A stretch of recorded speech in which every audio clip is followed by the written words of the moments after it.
Hello, welcome back to my YouTube channel. My name's Katie, I'm a full-time sketchbook artist, and today I'm going to be answering some of your questions. So this is actually part 2 of my Q&A, so this one's going to be all about social media and general art questions.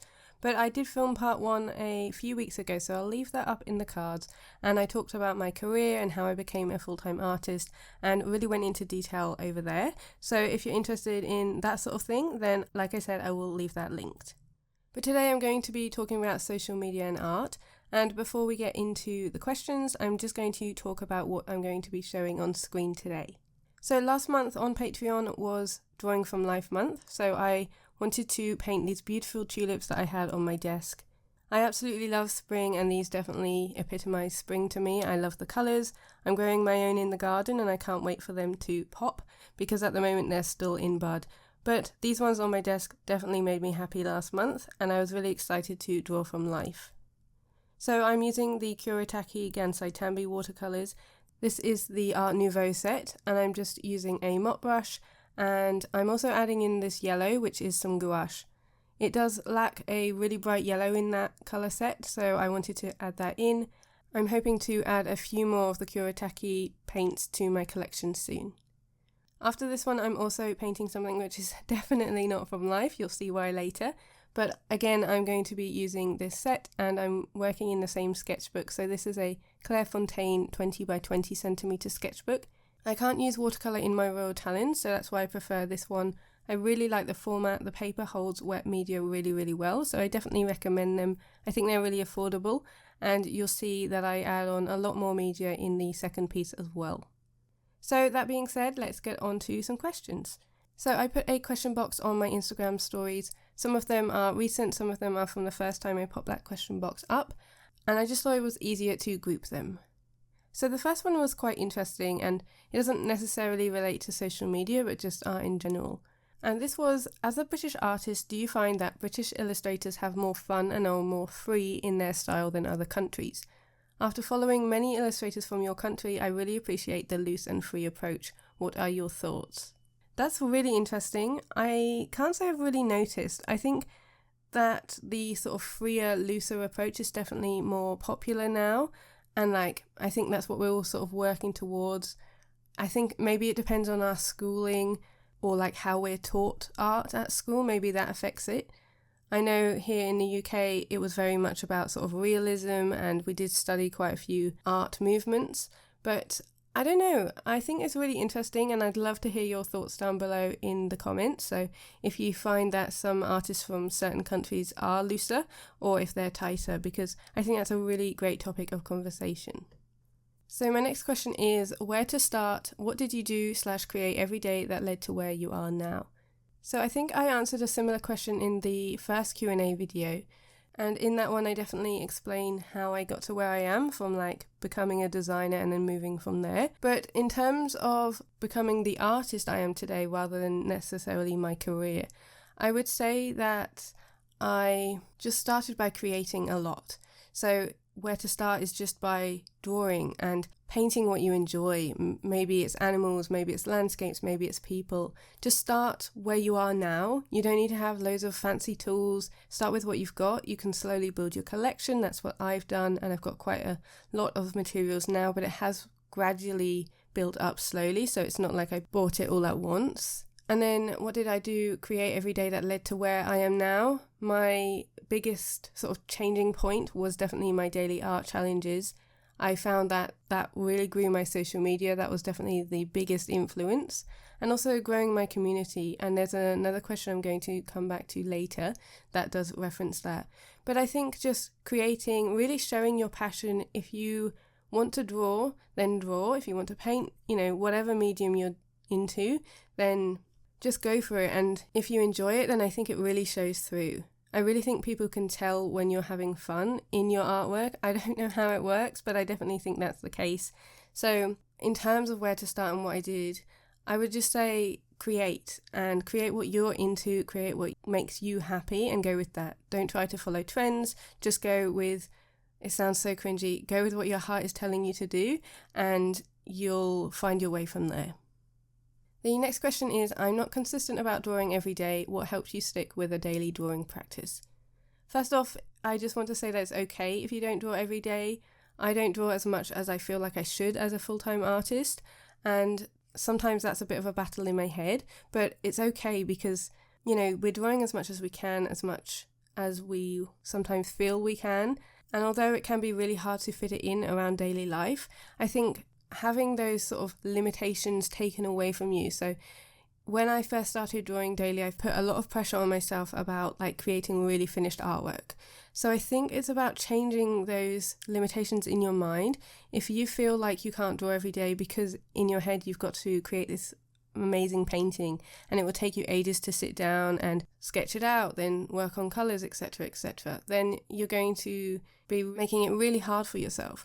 So if you want to create every day, then make it easy. And that's totally okay to make things easy. I think that's the way forward. So maybe it's just a quick doodle or a sketch. Maybe you work better from prompts. So maybe make a bowl and put loads of prompts in there, cut up paper and write them on there and pick it out from the bowl. So make the barriers to entry as few as possible. Perhaps it's a bit daunting to grab your paint tubes, so maybe try markers or brush pens and really try to make it nice and easy. I think that makes a really big difference. And for me, the biggest one was changing my mindset of, okay, a quick doodle or some sketches just with pencil is okay, and that totally counts as drawing every day. It doesn't have to be totally finished, and also you don't have to be happy with it. It's okay if you create something you really don't like, because that will lead to something that you do, but the fact is you did it every day anyway. But it's also okay if you don't create every day. So I think there is a balance. Don't feel like you have to create every day if you don't want to, but if it is something you really want to try and do in your daily practice, then I would say make it as easy as possible. The next question was, how do I develop my skills, colours, line composition, etc.? For me, it's just by creating. I don't take courses or specific things to work on those. I think it just sometimes comes with practice, especially with composition. I find that if I'm creating something, I'll generally know if it's right or not. So if it's wrong, then I'll change it for next time.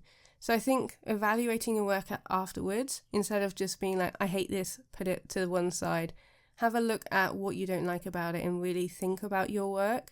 And same with what you do like. So perhaps you feel really good about this piece. So at the end of it, just analyse, why do you like it? Or come back to it in a few days and think, oh, those colours worked really well. I'm going to take a note of that and I'll try it again. Or that composition doesn't really work, so maybe I need to do some thumbnail sketches and try that differently. So I think for me, it's just about practice and having a look at your work and seeing what makes you feel good and what, maybe didn't work, and then learning from it. So not necessarily just turning the page and starting again, but maybe keeping some little notes and ideas to develop your practice. And it doesn't have to be really boring. It's not like you're in an art class and you have to do it, but I think it does help to just take a couple of mental notes about what you liked about it and then maybe try those colours later on. So for me, it's definitely practice, and sometimes it is intentional. So on Patreon, we did a texture month and we did a line month, and that was really helpful. So maybe focusing on one subject for a certain amount of time would also really help, but just being a bit more intentional about thinking about that when you're creating. So when I did my line month and texture month with my patrons, I found that was really helpful, and it has influenced my work, even if it's not consciously. I think I am noticing some of the learnings from those months coming through, but it's not necessarily me thinking about that every time. It's just the ongoing practice that's showing through. So I hope that makes sense. The next question is, do you think any passionate person can become a full-time artist, and how should they proceed? I definitely think so. I know that there are going to be limitations, and there's definitely some privileges that I've had in terms of becoming an artist with my upbringing, my race, etc., etc. But I do think passion is a really big part of it, because if you're not passionate, I think it's really obvious, and I think you won't keep going. I think for me, the biggest element is consistency and practice and not giving up. So I really think that passion is important, because I absolutely love what I do and I can't imagine not doing it, and passion is a big part of that. And obviously, you can get burnout and you can feel a little bit down at some points with any career, but the passion is still there. And so I do think it is possible. In terms of proceeding, then just keep doing what you're doing. social media can make it really hard because you're comparing all the time. So just try to focus on your lane. And if you're enjoying what you're doing, then I do think it does show through. The next question is, why don't I draw people? This was linked with a question of whether we can do a people month on Patreon, which I did do last year. But I just prefer doing landscapes and nature. But I definitely am open to doing different subjects. Like before, I do think that's where you can push yourself out of your comfort zone and develop your skills further. So I think it just depends on what I'm feeling. Sometimes I might want to do portraits and people, and then I'll go into that. But this phase at the moment, I'm very much into my nature and my landscapes. But that's not to say I'm never going to draw people. I really like pushing myself in that way with different subjects. So I might do another people month on Patreon in the future as well.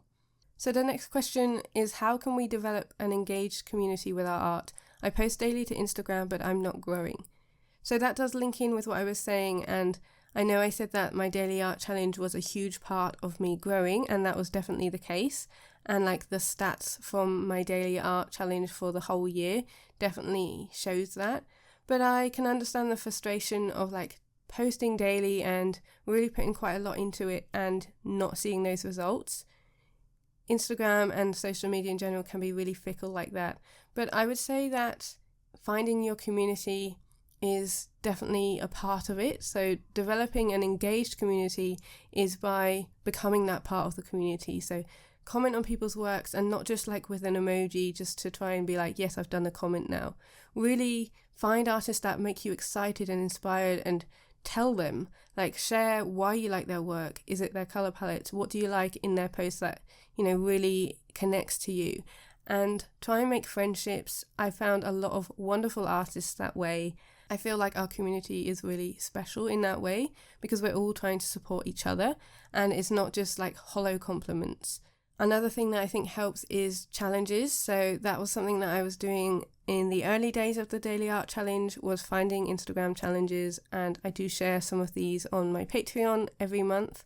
But finding art challenges and connecting with other people there is a really nice way, and building up those friendships to be really genuine. And then slowly I think your community will grow because they might share your work and their friends might come over, and then you sort of become a group, and just supporting people and really being genuine in your compliments and your sharing, I think is really important.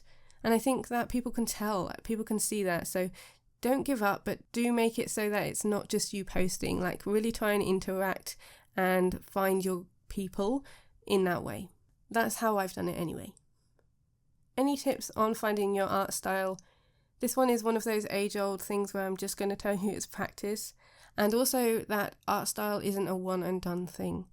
I have done a video about finding your art style, so I'll link that up in the corner, but I think it's really important to note that I don't think it's an end goal. I think it's a movable goal. And for ages, it was something that I was really hung up on finding my art style, and I'm told that I do have one. I don't necessarily see it all the time, but I think that an art style is not necessarily like an exact way you draw, or like drawing the same thing every time. It can be to do with the way I put my brush down, and certainly the colours that I use. So for me, art style isn't super obvious and really clear, but I think it's something that comes with time. So I think the more you create, then the more you work out what you like, and then you can apply that to lots of your different subjects and your things that you're creating. And so like if you're drawing grass, so I've recently been enjoying doing lots of little lines on grass, which you'll see in this one, and I really enjoyed that, and so I've kind of merged that into my paintings whenever I do grass now, and that's become part of my style. And the same with when I'm adding like my pops of pink or my pops of sky blue. That's become part of my style because I really love the way that it looked, and I only realised that because I was creating a lot.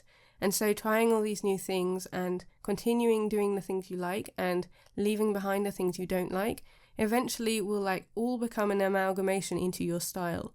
So the things that you enjoy and that you're finding you're doing, like perhaps certain colours, you'll do them on other things too. And I think gradually people will start realising, oh, that's the way that they draw, I don't know, trees. And you can change it up because your style is still lots of different things put together.